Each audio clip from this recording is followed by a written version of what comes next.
Zvatanga manje ndogara ndakataura kuti ukaona pakanzi Kulian TV chibva uziva kuti zvinhu zvinenge zvisina kumira mushe. Isusu hatingouya panapa kana pasina zvinenge zvichiitika. Ukatona ndatouya pane zvinenge zvichiitika. Muri yeZimbabwe ndadzoka nema-updates manyama andinogara ndakakubatira pachannel ineyi. Kana muchigara muchinzwisisa tichitaura kana kuti kana muchinge manga makateerera news idzi kubva kudhara, I'm sure makunyatsondinzwisisa kana ndinge ndichitaura.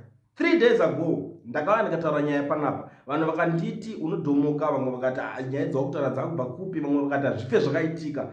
Nezuro zvakabva zvatoitika zvinhu zvacho zvandakataura. Aiwa, mega makuziva kuti ndinani. So kana zvingosvika panapa uchiziva kuti iwewe unodeedzera kuti pasi neZanu-PF, tanga nekulike this video right now izvezvi kuitira kuti vaboikane. Ndikuya nenyaya panapa yandakataura, ndikataura kutoti zvoni zvinhu izvi zviri kutoitika mazuva akadai so. Inini ndogona kuti zvangu ndoita handisi muprofita wekuti ndinenge tine kuti maziso emweya, but isusu tine maziso epolitics. Nyaya idzodzo tinodziona zvisingaite. Ndosaka ndichigara ndichitaura kuti inini ukaona ndatouya vanenge vavhura hope vanhu ava, ende tinogara tingodedzera kuti pasi nevanhu ivavo kana vachinge vari kuita zvinhu izvozvo. Pakangobuda tsamba iri panapa iyi yakavhundutsa nyika, but ndisati ndasvika patsamba regedza ndingogara ndakuti gaga tionesane. Kana uchingori muSouth Africa uchida kuvhurirwa FNB business account yako, wobva waregisterwa company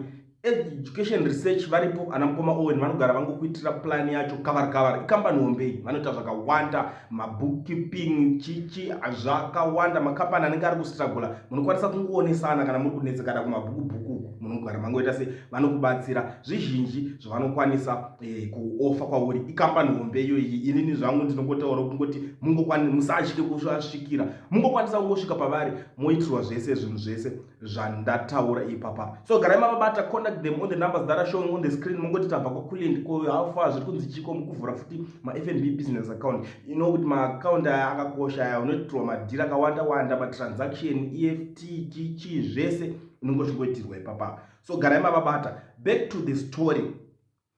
KuZimbabwe kuri kupisa. I don't know kuti president weZanu-PF Zvivindi anozvohoda kupi. Ndo chimwe chinhu chandiri kuona pano. Zvivindi izvi zviri kubva kupi kana kuti zviri kunyatsofamba sei? Vanhu ava vari kutraya kunyatsowikina VP Chiwenga. Ndakangomuka tsamba panapa, Speaker of Parliament anewo yake yaakuvhura, tichazosvika paari, but regedza tikugara tangoonesana. General Sanyatwe akaritayiswa nezuro, ndozvinhu zviri kuitika. General Sanyatwe akanzi ngaaritaye kuarmy, akabviswa, akawikenwa, atobviswa, munhu wekungotiwo is now like ordinary. Kubviswa masimba, kuwikenwa kwetimu yese inenge ichita kwangozi kana kuti unenge vanhu vese kumasoja vanga vari kudhara, zvimadhara zvese zvezve ndo vese vari kungowikenwa. Sanyatwe manje ndiye anga asara, ndo the same guy wokumboti Zanu ichatongosvika madhonga ane nyanga izvezvo Minister of Sports. Kesti pakangobva ipapo zvikanzi saka iwe unokodzera kushirana that position.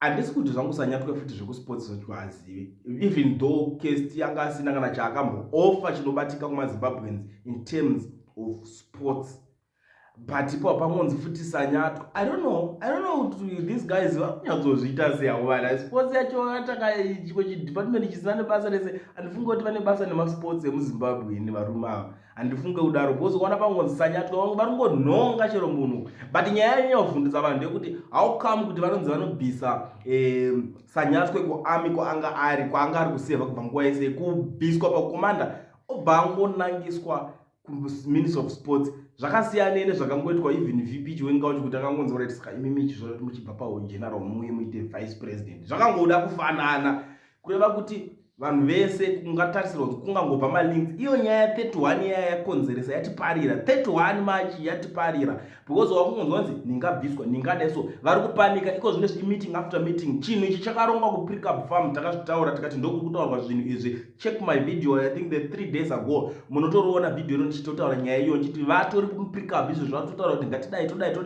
tobvisa kutaura Sanyatwe. Vanhu vakati hazviite, it's not possible. Now zvakwese VP Chiwenga amen nevanhu vacho kuti zvichafamba sei, ameno pachatoti ameno munanarudzi ari kunyatsowikenwa depanenge pachitaura nyaya unzi pachazonzwa ipozodidididi, ivo vanenge vari busy kuti aiwa bo zvekutaura nawo hazvina kuipa, isusu chedu tingaita sei kungo weekend munhu imboona program iri panapa itoni. Welcome to Greenlight International Trust Bring a Smile, our 12th anniversary Bring a Smile, which will be held in Binga on the 26th of April. We are holding a fundraising dinner to fund this Bring a Smile on the 29th of March in Batanai Gardens from 7 p.m. to 9 p.m. We have tickets that we are selling from the cost of $10, $20, $30 and $50. Please get in touch and attend this fundraising dinner through our contacts that are written down there. I thank you.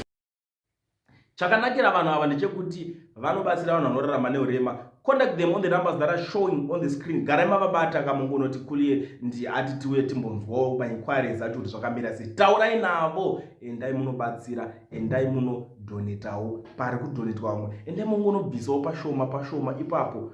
Pamuinapo munobatsirana nevanobatsirana navo. Ende kana muchidawo kupatna navo vamwe mungonoti ndoda kutoendawo ndishoonawo vanhu vacho vachibatsirwa vanorarama neurema. Endai makasununguka, namba ndidzodzi. I'm sure matora number.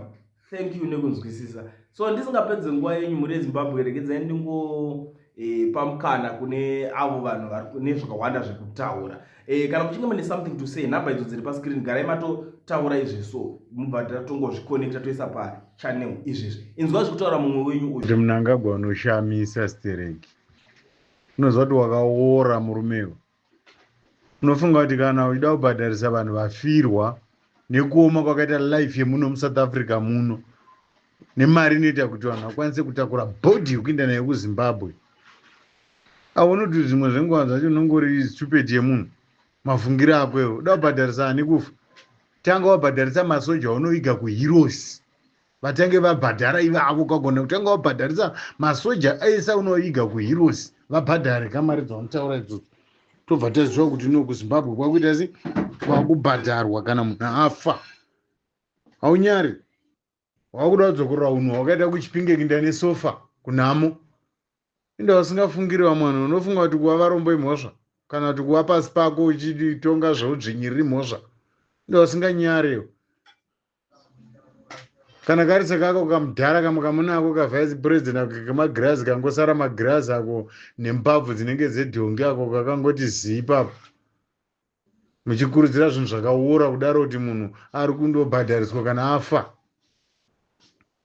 Ndo nyika yacho yamakarwira here makangoti zimi semapofu. Vana venyu vazhinji vakazara kunze. Munobvumirana nezvekubhadhariswa bhodhi kana yafa. Inda musinganyare.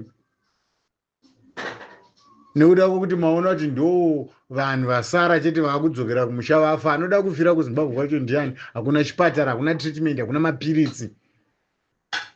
Ukavhunika gumbo unosungirirwa cardbox. Athingi kuti nyika iyo wosungwa negavi. Wapedza munhu afa unzwa ino anofanira kuti abhadhare. But munhu angagwa zvimwe zvinufunga mani. Tongona tsinga rakangoti tare musoro chete hapana kana zvirimo kana zvaunofunga uri zvako wakavhengana neropa iro. Unoti kwa tisu tinopa Mnangagwa maadvice. Maadvice amunopa munhu wekuti kwa zvithu ngazvibhadhare kupinda munyika. Enda makaora imi vanhu imi. Majairi akati mukataurirwa chokwadi moda kuti munhu ngaurawo. Munhu angotaura chokwadi ngaurayo. Saka pedzai kanyika yacho yese. Makanyivimbisa mabasa 15 million job hadzina kubuda. Mabasa akati makambani akawedzera kuvhara. Ezvino mashopu akawedzera kuvhara. Mabhengi akawedzera kuvhara. Mabasa acho ndaapiko Mnangagwa unongotaura? Everyday unochingoimba mabasa. Sure, president anoenda kunovhura road, president anoenda kunovhura church, president unozwa unonyadzisa sara kunovhura zvimbuzi zvokumbare mani. Ende vasina kukwana iwe. Ende vasina kukwana. Taiva navo vanhu vanga vane dzungu. Iye zvino vagara. Vakawandisa vatisingade kuramba tichingodoma nemazita avo. Vagara vati dzii. Vamwe vaifunga kuti Norton yevana Temba Muniswa vachava ma-MP kusvika Jesu achiburuka. Asi vakangodyiwa. Izvozvi iye zvinokutaridza kuziva kuti paurika hausi permanent. Tiri maroja panyika pano. Haunyari wakaita sei? Wongo wakabirira sarudzo 2 times uchizvigadza zvichisimba. Kozvokuti ubhadharise chitunha zvabva nekupiko naiwo. Haunyari here naiwo? Haunyari? Haugutsika nemari yawo kubayiwa futi wakuda kuramba uda toguma zvekwanhu vafirwa. Guys. Kuna zvinhu zvakadaro man. Eta tizotakura zvitunha izvo kungodzita line mota pabhodha tisati tina mari dzamotaura izvo zviorere pabhodha ipapo nomunhu wangamanikidzwa kuti kwaibhadhara chitunha zvechiwa. Vanhu vanofanira kungosvika pofora line vasabhadhara mari dzo dzokupenya dzinobhadhariswa mari yemunhu afanira kuita sei kwekuko. Haunyari wakaita sei nawo munangagwa uchifunga zvinhu zvakaora kudaro nemapurisa masiya iwo masiya idhi munosara muchinyepera zvinhu zvakapusa zvakadaro saizvo muchisunga vanhu vanenge vataura chokwadi. Taurira purezidendi wenyu kuti hazviiti kubhadharisa munhu afa. Nda makaora mune hamanganiko dziri kunzeni. Muri kwani kuti makapikira kukidnepa vanhu saka mutaure nokuti makaita sei hamondi kujairira vanhu ikoko. Tina vanhu vaya nedzungu vakawanda vana mavhaza vanongovhazaira nokafira uri koko kunodikwa mari sewo uri kuUK ikoko unofanira kutobvisa ka $200 yekudzoka kunyika. Amakaora imi muchiita zvinhu zvakaora zvakadhakwa kudare mamunyari woti munhu kunoko anenge abvisa 25,000 to 30,000 yekutakura hama yake tino Zimbabwe woti kwai ndasvika kuZimbabwe inside ndofanira kubhadhariswa bhodhi. Amunyari pedzai rodhi yamunotadza kupedza kugadzira necorruption futi cycle. Ndati ndimbotaurawo nenyaya yenguva yatakatarira naye ya 31. Kune vamwe vanhu vari kungobuda vachitaura zvekudzikisira vanhu kudzorera vanhu kumashure. Hatidi vanhu vakadaro ivavo. Iko zvino honye yapinda mumusha ndiEmmerson. Ndiyo honye yakararama nevanhu kubvira nekubvira. Saka vanhu ngatitendei kuti tawana mamwe mabukira abuda mukati imomo ari kuda kuti no ngatiuraye honye. Izvo zvevamwe vanoda kuzouya vachida kutaura kuti nhingi ngatangataura kuti ndiye ari kupinda zvazodai. Vanhu ivavo ngavambonyarara, vasiri kuda ngavanyarare kuti zii chaiko. Naivo vakuru vacho vemapato ivavo ngavasatombobuda vachitaura zvekuda kudzikisira vanhu kumashure. Kana usiri part and parcel yacho ingonyarara wakazvigarira wakadaro. Vanhu vemuZimbabwe ndo varikuda kubvisa Emmerson ndiye munhu arwadza vanhu.